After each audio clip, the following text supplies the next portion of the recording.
This is Mark Boyer with YoChicago.com.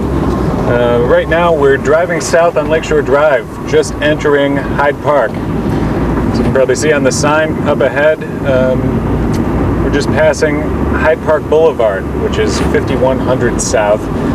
And coming in here, you notice the buildings start to get a little bit taller than the surrounding neighborhoods. To the north, Hyde Park is bordered by Kenwood and North Kenwood. To the west, there's Washington Park, and down south, just directly south of Hyde Park, is Woodlawn. And of course, Lake Michigan is to the east. So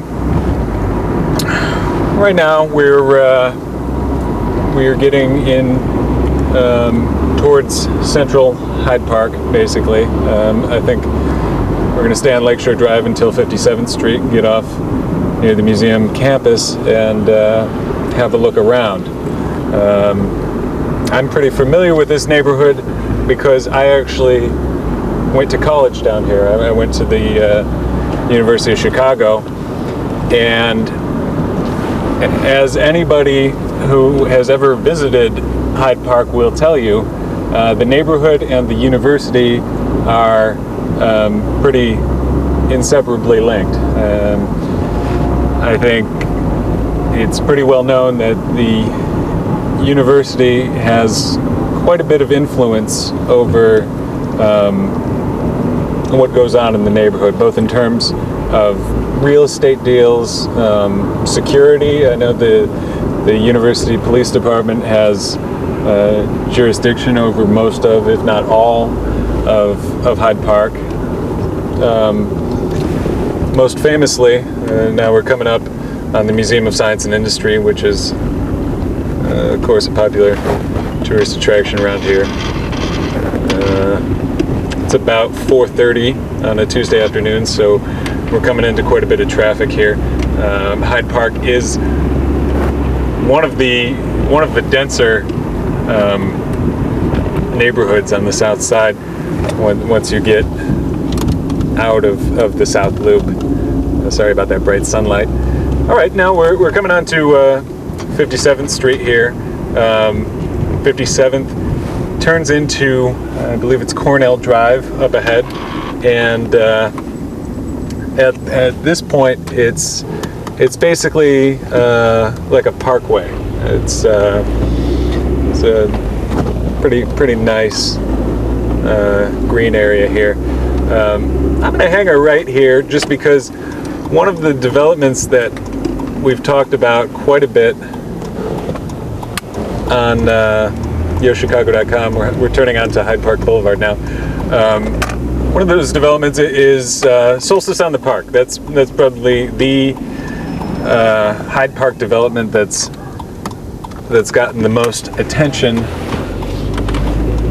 on YoChicago over the past year, and that's because it's the only new construction high-rise that's been announced and is planned to be built in Hyde Park in the near future, at least that we know about. And there at the corner of 56 and Cornell, you can see the surface level parking lot where Solstice on the Park is supposed to one day be built. Just to the north of there's a trailer where they have a sales center. They have a big trailer with a furnished model in there. Now we're passing Bret Hart Elementary School, and I'm going to go straight past Stony Island, and we're going to have to turn onto Lake Park here. Now we're going under the Metro tracks. Hyde Park is notoriously bad in terms of public transportation. The one benefit that you have, though, public transit lovers, is if you're going to the loop, the central loop, taking Metra is a pretty good option for you. It goes down, making stops near Millennium Park, all the way up near Wacker Drive, and that's that's a pretty quick way to get down there for a good price. Hyde Park is, of course, known for its bookstores. Powell's Books started here, right at the corner of 57th and Harper. One of the better known bookstores in the area. The best known and arguably the best bookstore in Chicago, at least in my opinion, is the subterranean Seminary Co-op bookstore, which is over on University Ave, right across from the U of C's Quadrangle. And we're cruising down 57th Street right now.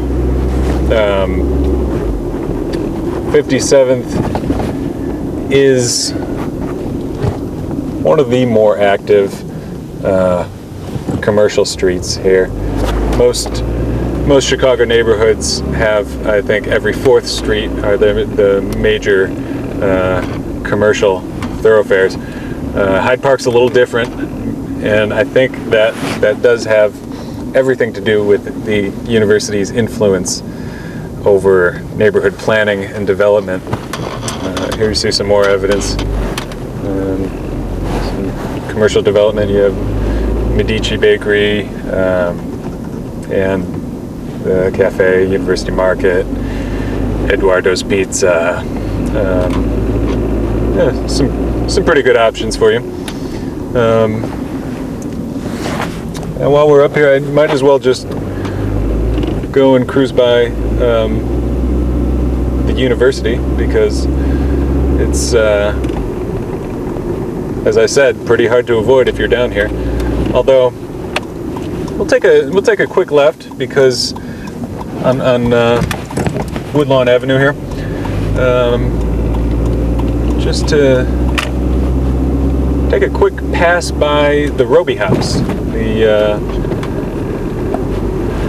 the famous Frank Lloyd Wright Robie House. I believe at one point it served as a fraternity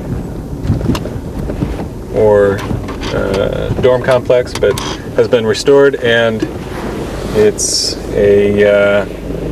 a museum now, a very popular one. Take a right here, we're on 58th now, heading directly for the University of Chicago Quadrangle, and it's one of the nicest days of the year today. It's about 70 degrees. It's February 10th,